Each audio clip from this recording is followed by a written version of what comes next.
Est-il trop tard pour commencer sur YouTube ou alors relancer son blog ou commencer un projet qui nous tient à cœur en 2020?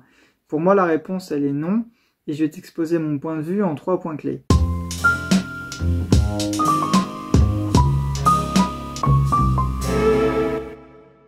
La première chose qui me fait dire qu'il n'est pas trop tard en 2020 pour commencer un projet créatif, c'est tout simplement parce que ce projet créatif, tu dois le commencer pour les bonnes raisons. Parce que tu as envie de le faire, parce que ça te fait plaisir, parce que c'est ta passion tout simplement.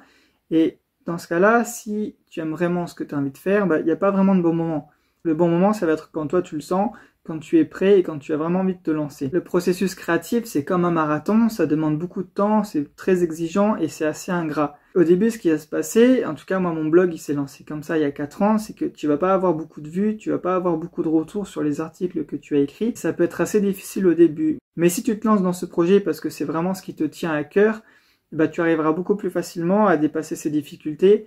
Alors que si tu pars dans une démarche où tu as déjà envie de toucher du monde et tu as envie de griller les étapes, ça va pas le faire. Au début, ce qui va être assez frustrant, c'est que tu n'auras pas beaucoup de visibilité, tu vas être un petit peu noyé et il y a peu de personnes qui vont te faire de retour sur ton contenu, mais je pense pas que ça soit problématique dans le sens où si c'est vraiment ce que tu as envie de faire et si c'est vraiment ça te plaît, tu vas pouvoir dépasser ce stade-là et continuer à créer du contenu.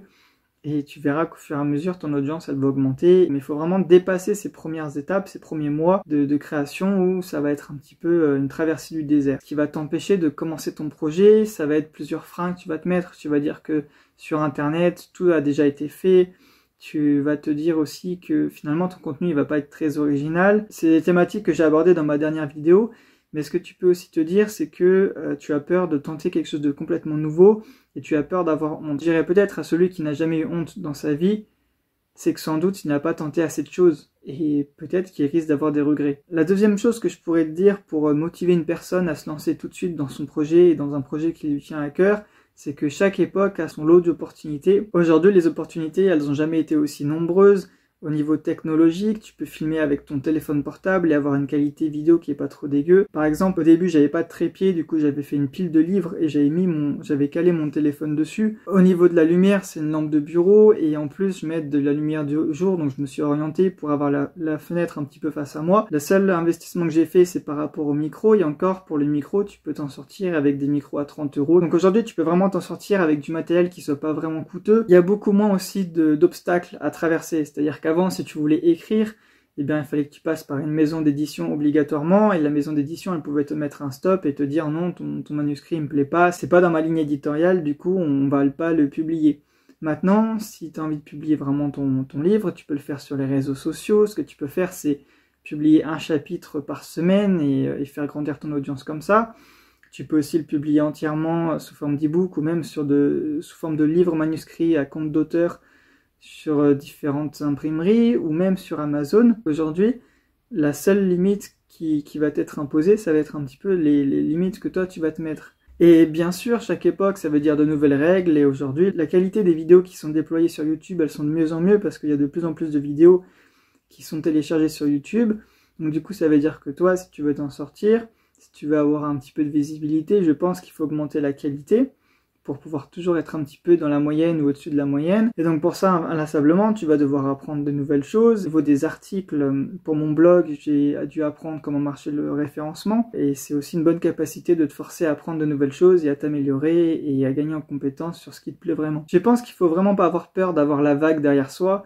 Au contraire, si tu fais ce que tu aimes, tu es en train de surfer sur la vague, tu kiffes et peu importe où si tu la vague, tu trouveras toujours un spot où tu pourras vraiment t'amuser et t'éclater. Donc si tu aimes ce que tu fais, tu trouveras les opportunités et il n'y aura pas de bon moment. Le troisième point que je peux aborder avec toi, c'est qu'il y a des personnes qui se sont lancées assez tard dans leur vie et qui ont quand même fait des choses très intéressantes.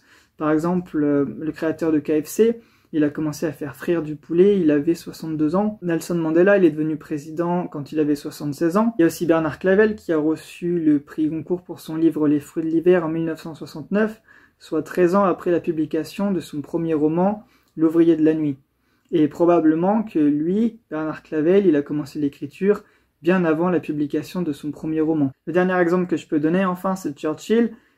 Tout ce qui a rendu Winston Churchill célèbre internationalement, c'est des choses qu'il a faites politiquement ou des décisions qu'il a prises quand il avait plus de 66 ans. Donc pour conclure, je dirais que définitivement, il n'y a pas vraiment de bon moment pour se lancer dans tes projets, dans les projets qui te tiennent à cœur, que ce soit des projets créatifs, que ça concerne un blog, le lancement d'une chaîne YouTube. Moi, ma chaîne YouTube, elle est assez jeune, tu vois, elle a 2 semaines, et pourtant, j'apprends, je me fais plaisir. Mon blog, ça fait 4 ans qu'il roule, qu'il fonctionne, et pourtant au début j'avais pas beaucoup de vues, et ce qui m'a permis de tenir, c'est que j'aimais vraiment ce que je faisais. Et encore une fois, je trouve dommage de laisser des événements extérieurs influencer sur ce qui te plaît, et je dirais que c'est pas des causes externes qui devraient décider de ce que tu veux faire de ta vie. J'espère que cette courte vidéo t'a donné envie de te lancer vraiment dans tes projets. D'ici là, je te dis à très bientôt dans une prochaine vidéo, et bon courage dans tes projets littéraires.